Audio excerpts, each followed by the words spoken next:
We are starting the day and the week strong with a brand new series that I'm so personally excited about. You know, it seems like every few years a new buzzword, if you want to call it that, comes along. So it's a word that we focus on, we talk over, we learn about, we lean into. It's a word that we talk about a lot on this show. It's typically a word that encapsulates what we're seeking or craving, what we as women want more of. I would say, if I'm dipping into words of the past, we saw balance. Once upon a time, that word balance, we talked about that quite a bit. There was authenticity. I'm sort of tired of that one, to be honest. You could put boundaries or vulnerability on the list. Well, we are noticing a new word starting to emerge in our conversations, in our books, and our podcasts. The word is intention. Women have a desire to lead a more intentional life. And all this week, we're helping you chase it and choose it. Studio 5 relationship contributor Dr. Matt Townsend is kicking off this week-long conversation. I like this word. It's a great word. I might be tired of it too again in a year, but right now I love the word intention. It's deep. Where has it been? Where has this word been? And I am glad some of those other words are being flushed a little bit. Vulnerability, Yeah, great. Good. Been there, yeah, done that. You got to do it. Intention. Let's start with a good definition. Great to start definition. Our conversation. Oxford Dictionary online. Super easy.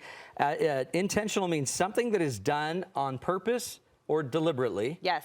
And I'm going to just add something. It's a choice. So the minute you make something intentional, it's something you're choosing.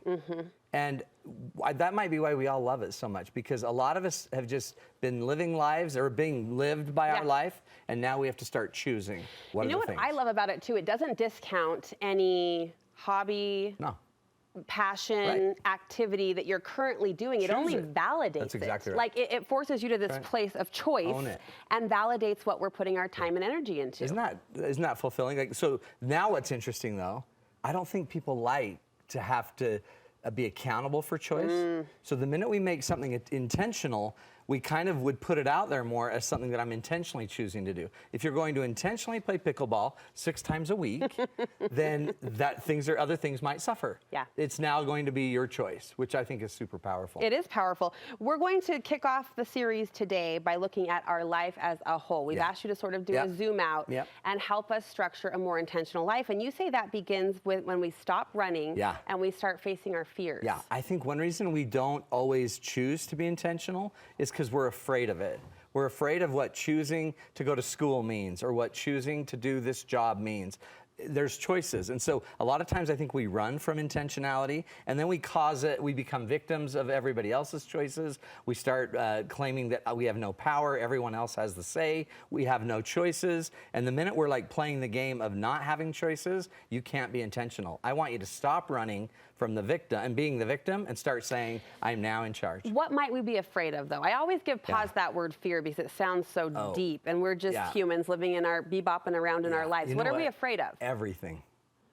Well, is that easy enough? We're afraid of, I'm afraid weirdly, like I'm not afraid of failure, I'm afraid of success. I'm afraid if I got really good or really big professionally, that scares me. But some of us are afraid of being vulnerable. Some of us are afraid of actually being asked to do more. Some of us are afraid of not being asked. Some of us think of just high school was just filled with fears. Do I go to the dance? What if she rejects me? What if I'm not liked? What if I don't make the team? So it's the grown-up version of all of that. It's all of that. All right, you say if we want to live a more intentional life, then we need to look for growth through daily challenges. Life should be challenging. And so some of the reasons I think we're not always intentional is because it's hard. Oh yeah, see, that's scary. Right? And then all of a sudden, there's that anything fear. That's hard. But again, anything that challenges us is actually an invitation to step into the challenge, especially if it's something that we have passion around. Step into it, learn more, dig deeper, and eventually you come out the other side of the mountain not challenged anymore. So we should feel a little every day.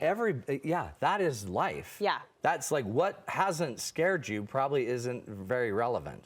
Right? And so anything that actually scares you increases the likelihood that you're in a stage of learning, stage of growing. If we want to be more intentional, you say we should focus on generating real results, not counterfeit chemistry. We live in the weirdest age because years ago, 100 years ago, if you wanted anything to be done and you wanted any dopamine hit, you had to get out of bed, get on your clothes, get on your horse, get to the barn and milk the cow. And you had to do that every day. You had to do all that action to make it happen. But now you can, and you got dopamine hits. You got all these endorphins for being successful. Now you can lay in bed, be on your phone, and just scroll for hours and like things and look busy, and your brain is making dopamine.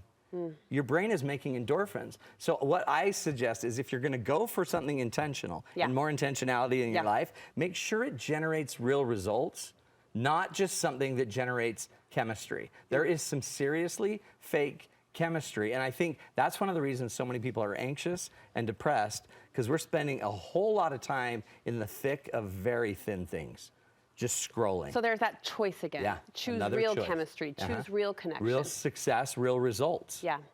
I love this next one. You say, if we want to be more intentional, we need to direct our attention to deeper connections. There is nothing that will matter more to a human being in the end than the relationships. Yeah. There's nothing. Your relationship with yourself, your relationship with others, and your relationship with God.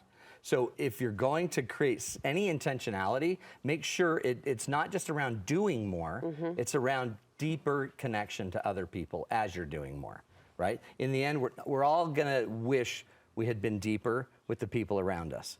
That's kind of the deathbed regret that I think most people will have if we haven't gone deeper. Can you give us just one way that if there's a relationship in our life that tends to ride surface, that we're not quite sure how to crack open, what's the quickest way to go a little bit deeper? Yeah, one honest way is just step in and ask deeper questions. Don't and even ask and be willing to answer deeper questions. Yeah.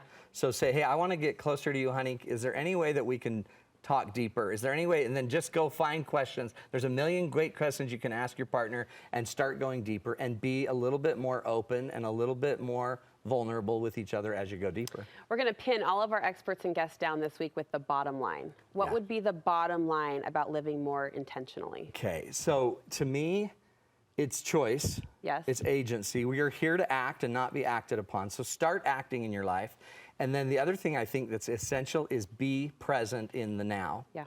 Intentionality is always right now. You're not going to be intentional tomorrow until tomorrow is now.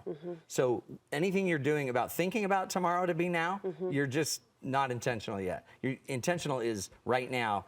I can have the greatest plan, but right now I have to be in the moment, I have to be in the room, I have to be in my highest self. Which for me, I think, and this might just be my stage of life or my little sphere, I think it comes down to pace, like speed. Timing, yeah. You know what I mean? Yeah.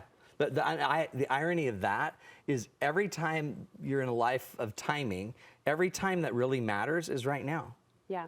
And everything we've talked about is always here right now. Yeah. And then the pace might slow down, so then the next thing comes a little slower. But when it comes slower, let's just get there now. Yeah. Some of us have really fast lives, so all that matters, though, is it can be so fast that I was never in the now for that moment, and I never got into that moment. So always be present in the now, and then let your choices reign. Choose your life. Power. All right, looking forward to this conversation. This set the table so well. Matt, thank you so much. Brooke. Where can people go to learn more about your program? MattTownsend.com. Go check out our Becoming One program. It's a pretty inexpensive way to get some awesome coaching and to get in a community of growing relationships together. MattTownsend.com. You'll find the link on our website. Thanks again, friend. Thanks, Brooke. You bet.